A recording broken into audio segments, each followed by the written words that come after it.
Support చేస్తూ ఇది అదో వేస్ట్, ఇది ఇంకా వేస్ట్. దాని బదులు నేను అంటున్నాను అదే ఒక ఆర్ఫనేజ్లో ఉన్న లేడీస్ అందరూ ఓల్డ్ ఏజ్ హోమ్లో ఉండేటోళ్ళని వాళ్ళంతండి, ఫిజికల్లీ హ్యాండిక్యాప్డ్ ఉన్న వాళ్ళంతండి, వాళ్ళని వీళ్ళని పెట్టి వాళ్ళని హెల్ప్ చేస్తున్న వాళ్ళంతండి. వీళ్ళందరితో ఒక గేమ్ ఆడిపించి వాళ్ళకి ఏదో ఒక రకంగా హెల్ప్ అయితే మన పబ్లిక్కి సొసైటీకి ఒక ఇన్స్పైర్డ్గా ఉన్నట్టు ఉంటుంది, ఒక మెసేజ్ ఇచ్చిందాగా ఉంటుంది. ప్రతి ఒక్కరు దాన్ని బట్టి హెల్ప్ఫుల్గా ఫీల్ అయ్యి గ్రాటిట్యూడ్ కూడా ఫీల్ అవుతున్నారు. అంటే మీరు ఏమంటున్నారంటే కామన్ మ్యాన్స్ని పెడితే బెటర్ అంటున్నారా?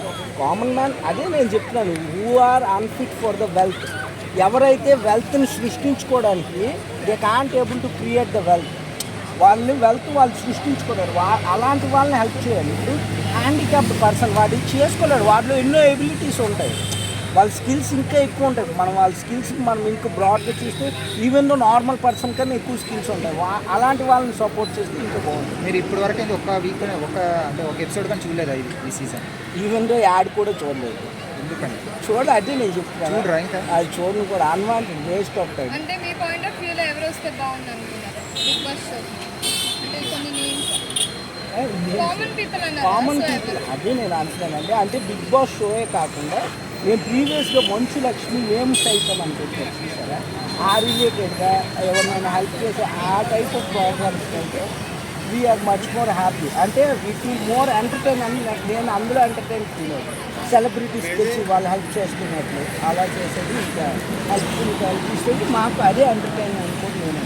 అంటే యాక్టర్స్ని తీసుకొని వచ్చి బిగ్ బాస్ అనేది రియాలిటీ షో అని చెప్పేసి చెప్తున్నారు కదా, అది ఎంతవరకు నిజం అంటారు? యాక్టర్స్ అందులో ఎవరు సోషల్ మీడియా లోపల అందులో పెద్ద పెద్ద ఇన్ఫ్లుయెన్సర్స్ కూడా ఎవరు లేరు. అందులో మన 7 కంటెస్టెంట్స్ మన వాళ్ళు, మిగిలిన వాళ్ళు కర్ణాటక నుంచి పట్టుకొని వచ్చారు. ఎందుకు ఎంటైర్ 14 కంటెస్టెంట్స్ మీలాంటి వాళ్ళు టాలెంట్ హంట్ ఎంతోమంది ఉన్నారు, వాళ్ళని హంట్ చేసి వాళ్ళకి ఇవ్వచ్చు కదా ఛాన్స్, వాళ్ళకి ఇవ్వచ్చు కదా ఆపర్చునిటీ. ఏం మన తెలుగు వాళ్ళు లేదా క్యాపబిలిటీ? ఏం మన ఓన్లీ మన ఇండస్ట్రీయే పక్క వాళ్ళకి ఎక్కువ సపోర్ట్ చేస్తుంది. ఏం మన తమిళ్ ఇండస్ట్రీ కానీ కన్నడ ఇండస్ట్రీ కానీ మలయాళం ఇండస్ట్రీ కానీ మన తెలుగు వాడు ఎవడైనా వెళ్ళినట్లు ఎక్కడైనా మీరు చూపించగలరా? ఇప్పుడు ఫర్ ఎగ్జాంపుల్ మన దగ్గర ఉన్న ప్రకాష్ రాజ్ కానీ, అంటే I don't want to highlight those names, అంటే మనం అందరికీ అలా ఇవ్వడం I feel more happy. But మన వాళ్ళని ఎందుకు మనం సపోర్ట్ చేసుకోవట్లేదు? హీరోయిన్స్ కూడా ఎవరున్నారు?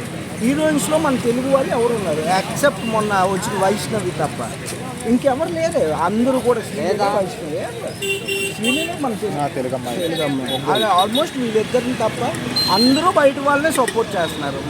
మనమే తొక్కేందుకు మోస్ట్లీ ఇది కూడా అనుకుంటున్నాను ఈ ప్రోగ్రామ్ ద్వారా కూడా.